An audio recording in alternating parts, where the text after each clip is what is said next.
um tema muito especial para nós cristãos, que fala sobre o fim. O fim está próximo, irmãos. E já que o fim está próximo, nós precisamos viver com urgência. Compreenderam? Quando a gente fala de urgência, irmãos, é viver de fato como se Jesus fosse voltar daqui a 5 minutos, evangelizando, pregando. E nessa jornada que temos feito na epístola de Pedro, nessa primeira epístola, Pedro lembra a cada um de nós quem é que nós somos em Cristo. Pedro nos chama a viver como estrangeiros que brilham em meio às trevas. Então a nossa esperança não pode estar nesse mundo passageiro. A nossa esperança precisa estar em Deus. Pedro nos alerta que o fim de todas as coisas estão próximos. E essa passagem que nós vamos ler, irmãos, não é uma passagem para você ter medo. É uma passagem para você ter um senso de urgência. Então, que possamos viver a vida cristã da forma que tem que ser vivida, não de uma forma descuidada. Então, abra sua Bíblia aí em 1 Pedro, capítulo 4, vamos ler do 7 ao 11. 1 Pedro 4, do 7 ao 11.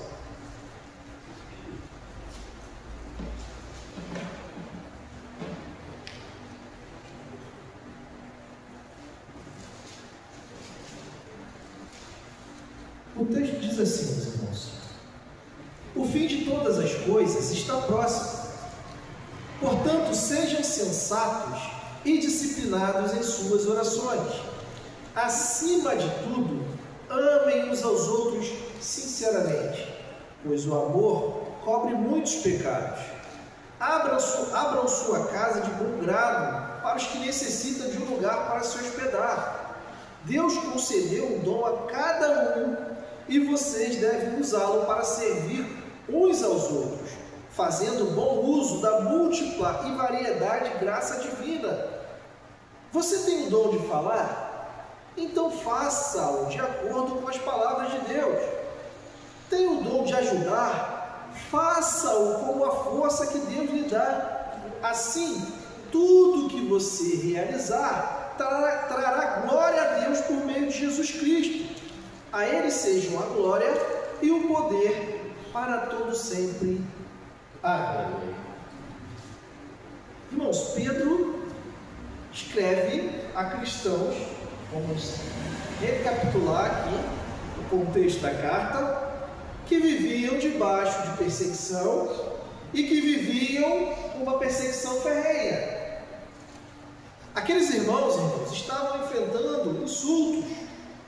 Eles estavam enfrentando muita injustiça e estavam enfrentando também violência por causa da fé.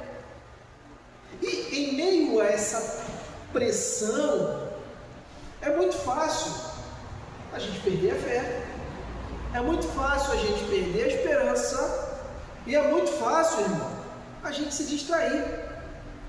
Por isso Pedro está lembrando a igreja que a vida, ela não pode ser vivida como se o mundo que nós estamos vivendo fosse eterno.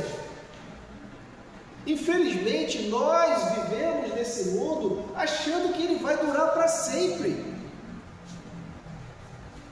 Por isso que Pedro ele começa a afirmar nesses versículos que lemos, no versículo 7, ele vai dizer: o fim de todas as coisas está próximo. Pedro, irmãos, não estava ameaçando a igreja,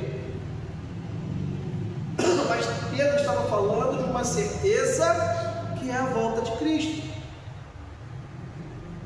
E aí eu quero fazer um desafio para cada um de nós. O tempo que te resta deve ser usado com sabedoria, deve ser usado com urgência. É como alguém que vê o sol se pondo, sabe que precisa terminar aquele serviço, aquela obra, antes da noite chegar. Eu comecei minha vida profissional na Enel, antiga Ampla, entregando conta de luz. E como é que eu sabia que era hora de eu terminar o serviço? O pôr do sol. Eu trabalhava em Itaboraí, eu tinha que ir para Silva Jardim. Se até o pôr do sol eu não tivesse terminado de fazer o meu serviço, eu ia chegar lá na minha casa 10 horas da noite, porque eu não tinha ônibus direto. Eu tinha que pegar 3 conduções, então eu me guiava pelo tempo. Se o sol começar a se pôr, é sinal que eu estou muito atrasado naquilo que eu tenho que fazer. Pedro, irmãos, chama os cristãos a viverem de forma prática. Não é uma fé de palavras, mas é uma fé expressa em oração. É uma fé expressa em amor. É uma fé expressa em serviço. O cristão gosta muito de falar, fala que faz isso, fala que faz aquilo, mas nós precisamos orar mais, irmão. Nós precisamos de ter mais amor, e nós precisamos principalmente de servir mais.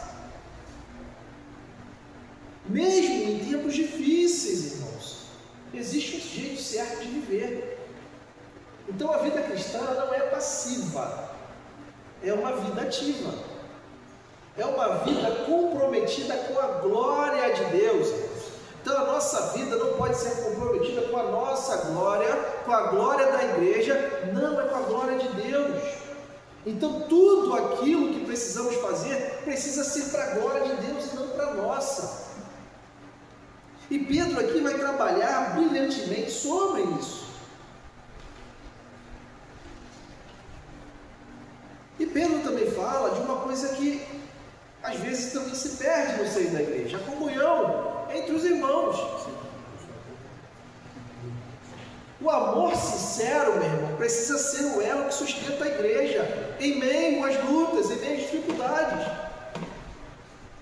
Então, em vez de divisão, em vez de frieza, a igreja precisa ser um lugar de refúgio.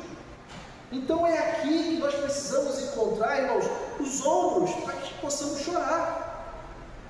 É aqui, irmãos, que nós precisamos encontrar palavras para consolo. É aqui, irmãos, que nós precisamos ouvir os melhores conselhos. É muito triste quando você vai falar com o irmão da igreja e o irmão, em vez de falar uma coisa para te abençoar, ele fala uma coisa que te desanima, te deixa para trás. Já tiveram essa experiência? Olha, eu vou fazer prova para aquela situação lá. O irmão vai lá e fala assim: não faz não, isso aí não vai dar em nada. Olha, estou com um problema no casamento, tal, assim. Casamento? Isso é coisa de fora de moda. Conselhos que parecem mais conselhos de ímpios, irmãos.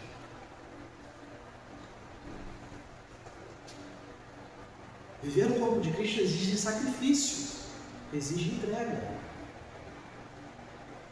Mas vamos para o texto.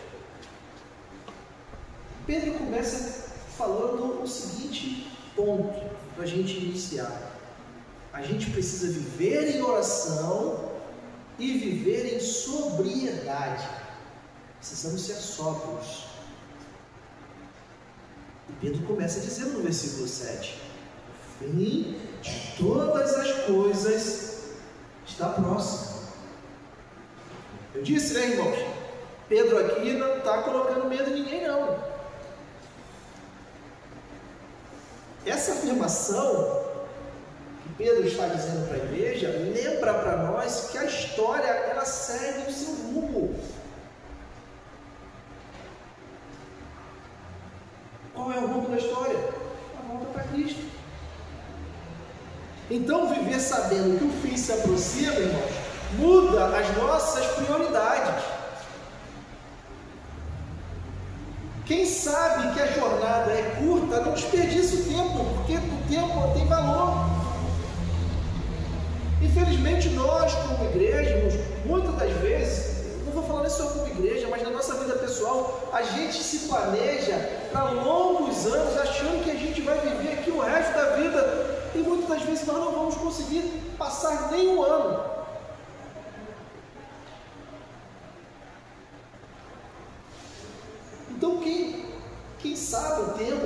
sua jornada, ela age com urgência.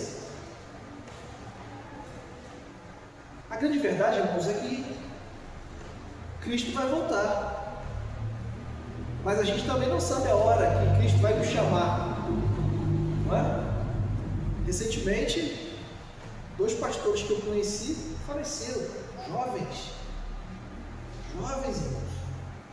Curiosamente, também uma situação, um fato.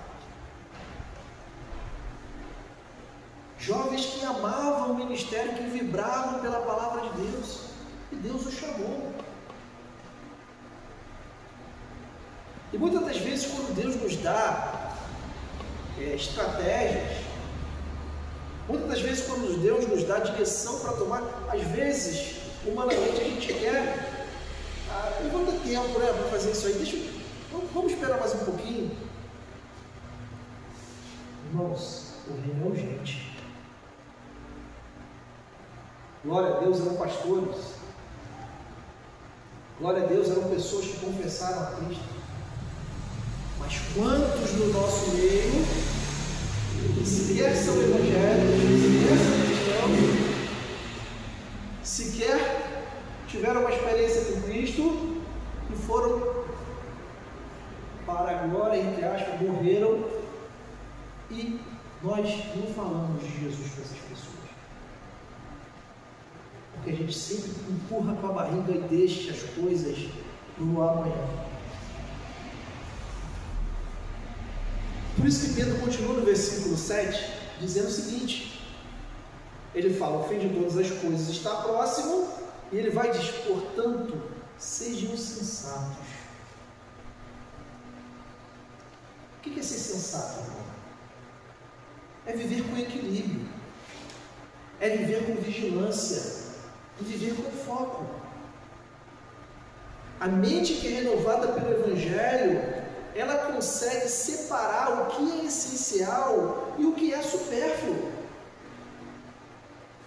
A grande verdade é que tem crente vivendo uma vida supérflua. Quem tem a mente clara, não se deixe embriagar, irmãos, pelas ilusões do mundo. Infelizmente, hoje existem muitas igrejas embriagadas pela ilusão do mundo. Mas vale uma igreja cheia de pessoas, sem discernimento algum, onde as pessoas falam o que elas querem ouvir, do que muitas das vezes você falar o que elas precisam ouvir, falar o que a Bíblia manda falar, e as pessoas dizem assim, não vou ficar naquela igreja lá não, porque não tem palavra de vitória, não tem palavra de bênção, entre aspas, porque essas pessoas elas não conseguem entender que o Evangelho é renúncia. Elas não conseguem entender que o Evangelho é jogar o seu eu fora e colocar Cristo no centro da sua vida. Mas em seguida Pedro acrescenta. Fala da sensatez e fala, e disciplinados em suas orações. Irmão, a oração é o respirar cristão. É o seu ar. Amém? Mas a oração exige disciplina. A oração exige constância. Pedro está falando aqui que não se trata apenas orar em emergência, mas é uma vida de oração. Nós gostamos de orar só quando necessitamos, não é?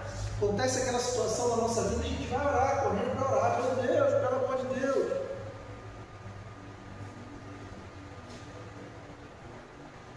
Orar com disciplina significa manter uma comunhão real com Deus, mesmo em meio ao caos. Então a oração, irmãos, ela não é só um botão que você aperta para você receber aquilo de Deus que você quer. A oração é aquilo que vai te dar comunhão com o nosso Deus.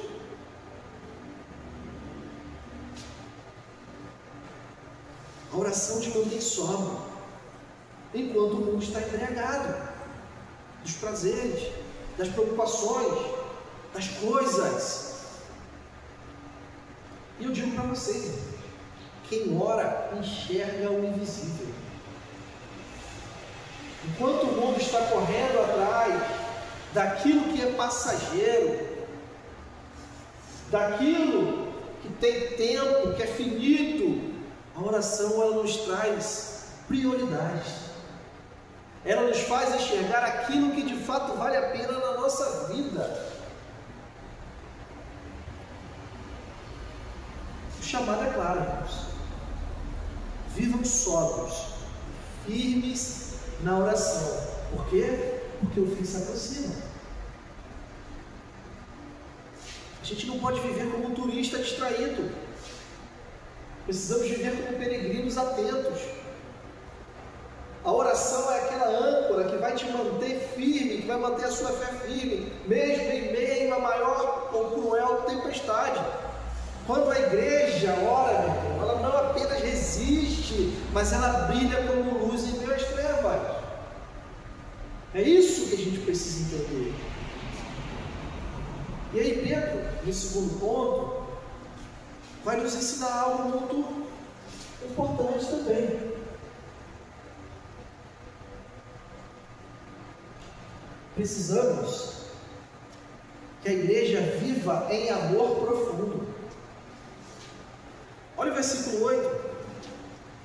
Acima de tudo, amem uns aos outros sinceramente, pois o amor cobre o que, irmãos? Uma multidão de pecados. A minha versão mais atualizada aqui diz muitos pecados. O amor, aqui Pedro coloca aqui o amor como prioridade máxima na vida cristã. Irmãos, é muito triste quando você faz parte de uma igreja onde existe tudo menos amor. Você chega no templo, é belíssimo. As janelas são lindas, as cadeiras e os bancos são confortáveis, a pregação é maravilhosa, a música é muito boa, mas não se vive nada do que se canta, nada do que se prega. As pessoas nem se olham, não é? Já passaram por essa situação? Parece um teatro, tudo muito bonito, a pregação é maravilhosa. Quando acaba o culto, cada um vai para sua casa, ninguém olha para ninguém, ninguém fala com ninguém. O amor que Pedro fala aqui não é superficial, é um compromisso real de cuidado um do outro. Sem amor, toda devoção se torna vazia e sem valor diante de Deus. Então não adianta você ter o melhor sermão, não adianta você fazer a melhor oração, não adianta você ser o melhor religioso, porque sem amor você não tem valor nenhum para Deus. Às vezes a gente se engana, não é, meus irmãos? Às vezes a gente se engana. Queremos agir, queremos fazer, mas falta em nós algo, que é o principal que a Bíblia fala para a gente fazer.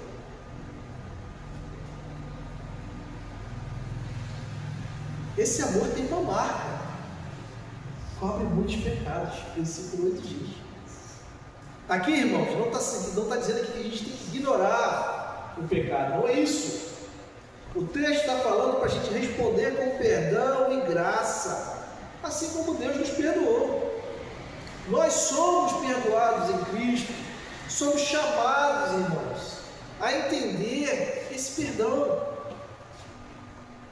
Porque quando a gente olha para a nossa vida, quando a gente olha para os nossos pecados, para tudo aquilo que a gente fez e continua fazendo, como é que Deus nos perdoa? E às vezes a gente se acha bom o suficiente para não perdoar o irmão. Mas eu digo para vocês, irmãos, onde há amor verdadeiro, as feridas não se tornam duráveis, mas elas se tornam pontes para as reconciliações. Por que existe tanta muralha na igreja, pastor? Falta amor. Falta amor. E aí no verso seguinte, Pedro vai aplicar o amor de forma prática. Pedro vai dizer assim, ó, abram sua casa de bom grado para os que necessitam de um lugar para se hospedar. Irmãos, amor não é apenas um sentimento, não é? Eu sinto tanto amor por você. Nossa, como eu te amo. Irmãos, amor é serviço concreto. E a hospitalidade é a expressão visível de um amor invisível. Tem um exemplo que eu lembro, até esse irmão até faleceu, mas isso mudou assim, meio que minha visão para a igreja. Porque quando a gente vem no mundo, a gente acha que a igreja é sempre perfeita, não é?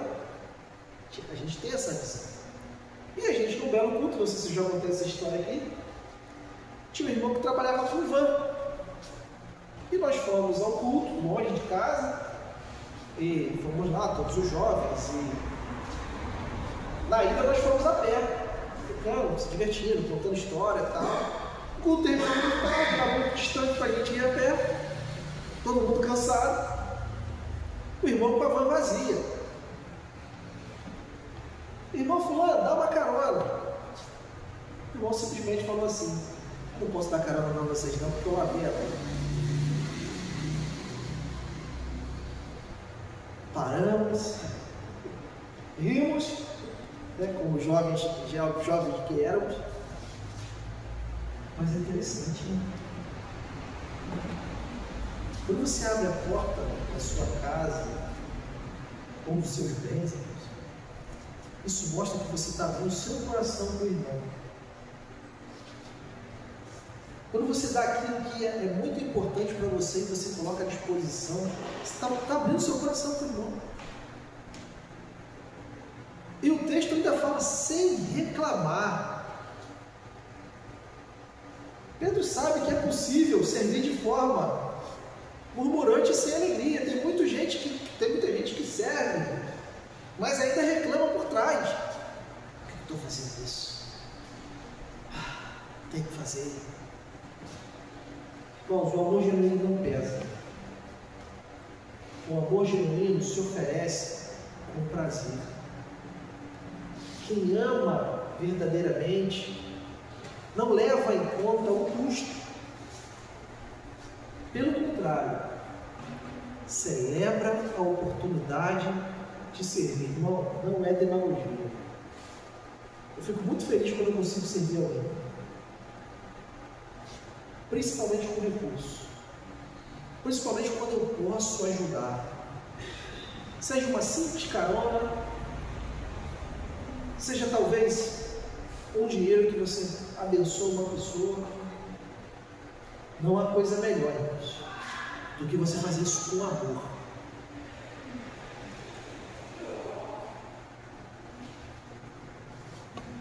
A Bíblia fala para a gente viver em amor profundo, perdoando, servindo. O mundo rejeita essas coisas. Lá você vai aprender a ferir, lá você vai aprender a dividir, mas a igreja de Cristo, ela responde com amor, meu. O amor é a marca que distingue o verdadeiro discípulo de Cristo. Então você pode colocar lá duas pessoas. O que vai distinguir ela é o amor. Não é a religiosidade, não é a forma que ela canta, não é a forma que ela faz as coisas na igreja. É o amor que vai distinguir quem é de fato cristão.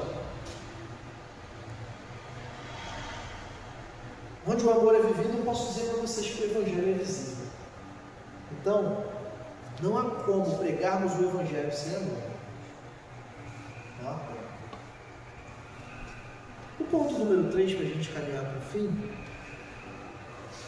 Pedro está dizendo assim para a igreja: vivam servindo com os seus dons.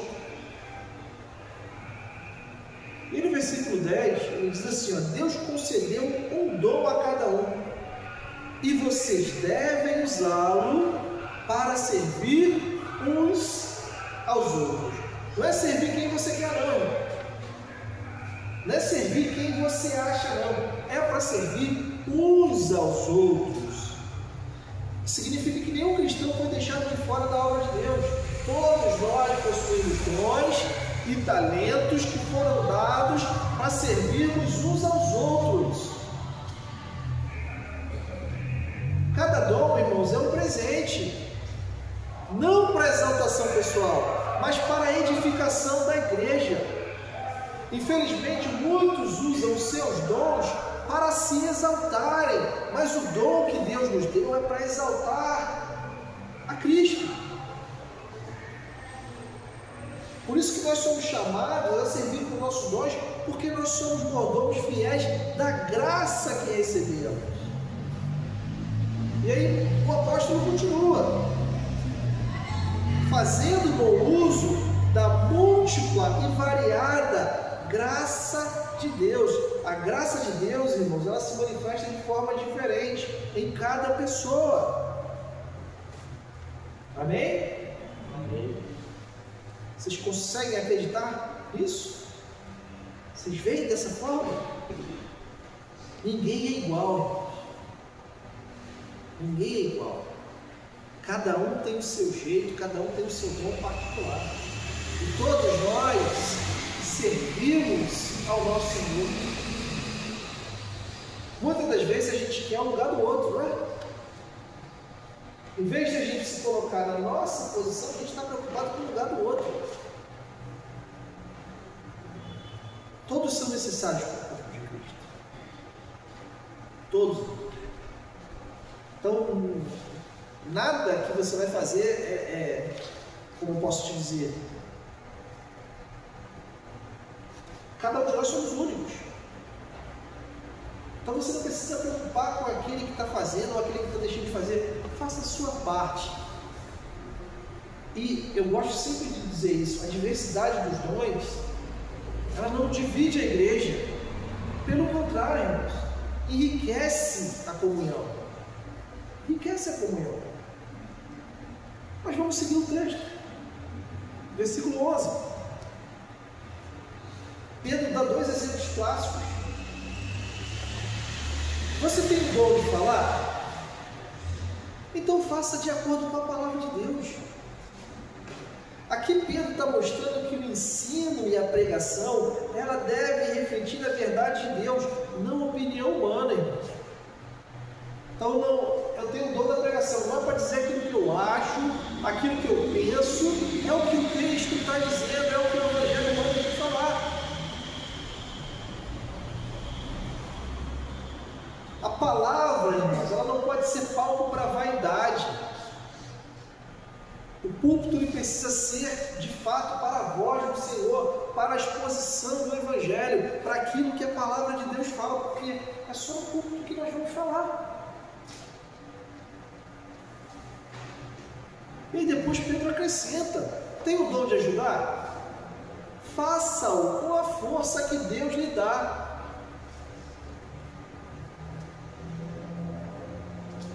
Isso está mostrando, irmão, para nós, que até os dons do serviço dependem do Espírito. Nenhum de nós aqui, irmão, servimos pela carne. É a capacitação de Deus, através do Espírito Santo. E aí Pedro conclui o versículo 11. Assim, tudo que você realizar, trará glória a Deus por meio de Jesus Cristo. A Ele sejam a glória e o poder para todo sempre. Amém. Tudo isso que você leu agora, tudo isso que Pedro vai citando verso a verso, tem um objetivo final. Qual é o objetivo final, pastor? A glória de Deus. Tão somente a glória de Deus. Tudo isso que fazemos aqui tem como objetivo a glória dele, para ele são todas as coisas. Quando você serve com amor, quando você serve com fidelidade, Cristo é exaltado não só na igreja, como no mundo. E aí eu digo e repito, eu gosto de falar sempre: O uso dos dons não é sobre mim, não é sobre você, não é sobre nós, mas é sobre Cristo, que merece todo louvor, que merece toda honra, que merece toda glória, amém? Então, quando você faz algo, você precisa pensar em glorificar a Deus. Quando você está servindo, você precisa pensar em glorificar a Deus. O aplauso é muito bom, irmãos. É muito legal quando a pessoa bate nas suas costas e fala assim: nossa, como você é bom. Você fica até, se sente até meio prepotente, meio arrogante. Mas a gente precisa colocar Cristo no centro de todas as coisas, porque o nosso coração é soberbo, o coração do homem é enganoso, e se você não estiver de fato em comunhão com o Senhor, orando ao Senhor, lendo constantemente a palavra do Senhor, você vai ser pego adorando Deus que não é o Deus bíblico, adorando Deus que você criou. E o seu dom faça ser exercido não para a glória de Deus, mas para um Deus qualquer que está na sua mente. Então, meu irmão, a gente precisa de fato entender o propósito das nossas vidas. E o propósito da vida do cristão é glorificar a Deus. Não glorificar a si mesmo, não glorificar uma placa de igreja, a uma denominação, mas glorificar o nome do nosso Deus. Para finalizar, vamos deixar aqui os pontos.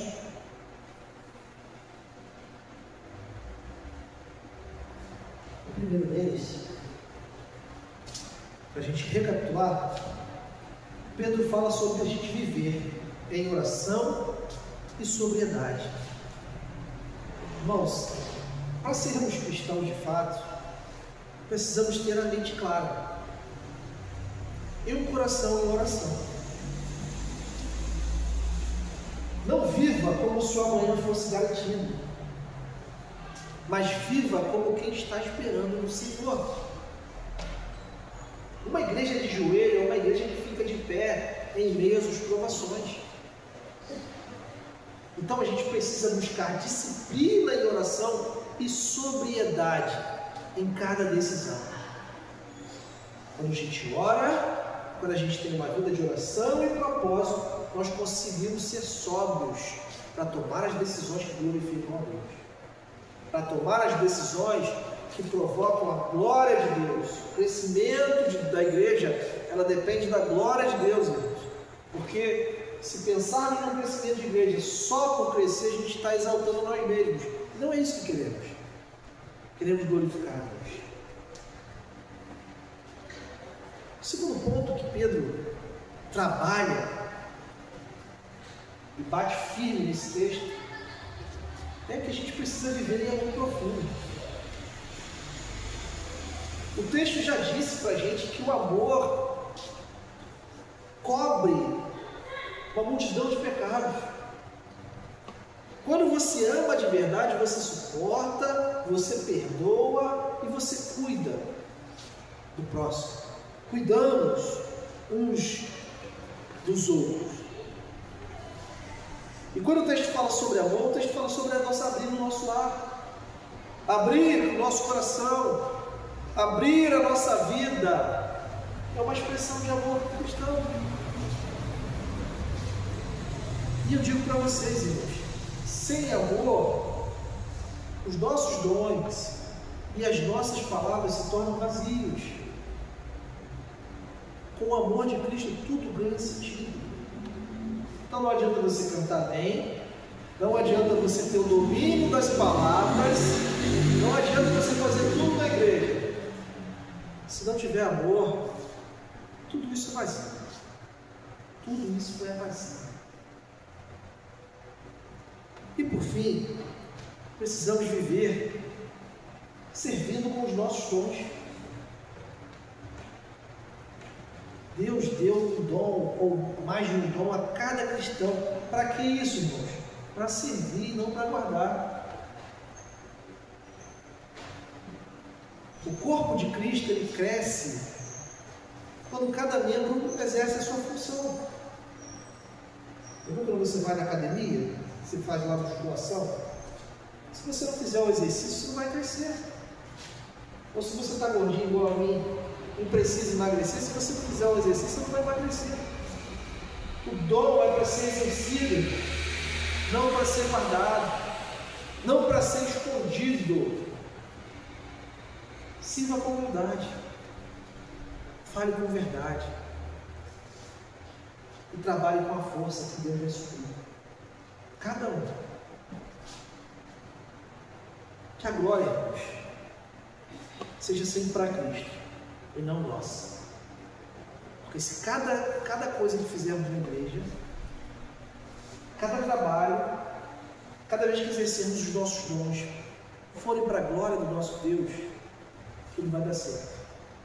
Agora, se nós esperamos a glória para nós, vamos colher problemas, irmãos. Vamos colher problemas.